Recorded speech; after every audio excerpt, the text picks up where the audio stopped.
La fureur de l'apôtre Paul contre les apôtres du christianisme. Cette thématique a déjà été abordée. Le premier sujet qui a été abordé dans cette thématique est intitulé « Dieu ne te supplie pas ». Je vous invite respectueusement à vous y référer ou alors à nous en faire la demande. C'est avec un immense plaisir que nous ferions diligence pour que vous entriez en possession de cet exposé qui vaut franchement le détour en termes de rupture de paradigme entre ce que nous avons appelé l'évangile inversé du christianisme et d'autre part le paradigme christique tel qu'il est exposé dans les Écritures. Un autre sujet, toujours dans ce thème, concernant la fureur de l'apôtre Paul contre les apôtres du christianisme, a été intitulé « La méthodologie biblique établie par les apôtres ». Nous en avons montré l'existence dans les Écritures, la manière dont elle a été constituée au fil du temps, des expériences, des chemins, des prophètes et des apôtres sur le fondement de Éphésiens chapitre 2, 20, mais également de Josué 1, 8 ou d'un Pierre 1, 10. Nous avons montré qu'il existe donc une méthodologie biblique, que celle-ci a été établie par les apôtres sur la base des expériences que ces mêmes apôtres ont eues, mais avant eux, les prophètes également.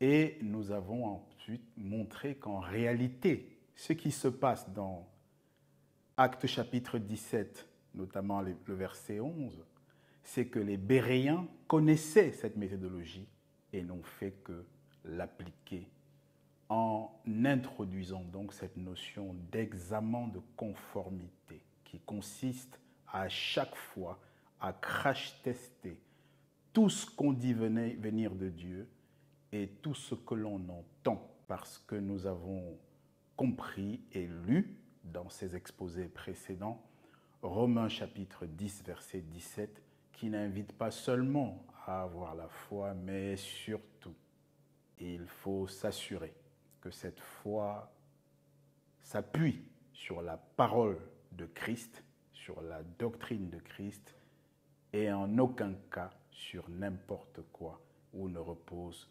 sur des fables ou sur les traditions humaines, pour reprendre l'expression de Colossiens chapitre 2. Nous avons vu également quelles étaient les fondations bibliques de cette méthodologie établie par les apôtres.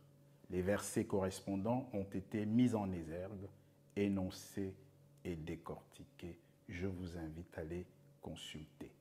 Et pour terminer, nous avons procédé à l'inventaire des étapes qui doivent être rigoureusement suivies dans le respect de cette fondation pour en fait être des imitateurs des Béréens et pour faire en sorte que nous échappions aux risques qui existent avec l'environnement caractérisé très spécialement à la fin des temps de la fin dans notre génération par une confusion généralisée, mais qui avait été annoncée là aussi dans les Écritures, notamment dans 2 Thessaloniciens chapitre 2, le verset 9, mais on gagnerait à lire les 11 premiers versets de ce chapitre 2 du deuxième épître aux Thessaloniciens, mais aussi 2 Corinthiens 11, le verset 14, où nous voyons Satan se déguiser lui-même en ange de lumière,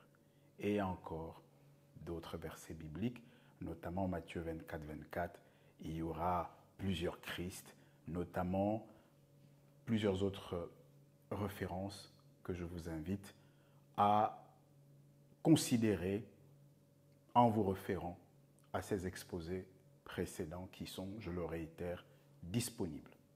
Aujourd'hui donc, après avoir énoncé la méthodologie biblique établie par les apôtres, il est temps, et c'est l'intitulé de cet exposé, l'application pratique de la méthodologie biblique établie par les apôtres sur la question de savoir est-ce que l'évangile de Paul, que lui-même appelle d'ailleurs mon évangile dans 2 Timothée chapitre 2 verset 8, est-ce que l'évangile de Paul et l'évangile du christianisme correspondent? Est-ce qu'ils sont alignés? Est-ce qu'ils sont en osmose? Est-ce qu'ils sont deux messages identiques, convergents, prêchant la même personne et le même évangile? Ou alors au contraire, est-ce qu'il y a des différences? Et s'il y a des différences, jusqu'où vont les différences? Est-ce qu'il s'agit de divergences? Est-ce que ces divergences portent sur des points importants? Voilà autant de questionnements. Donc nous allons rigoureusement suivre les 3 étapes qui ont été évoquées dans les étapes de la méthodologie biblique établie par les apôtres.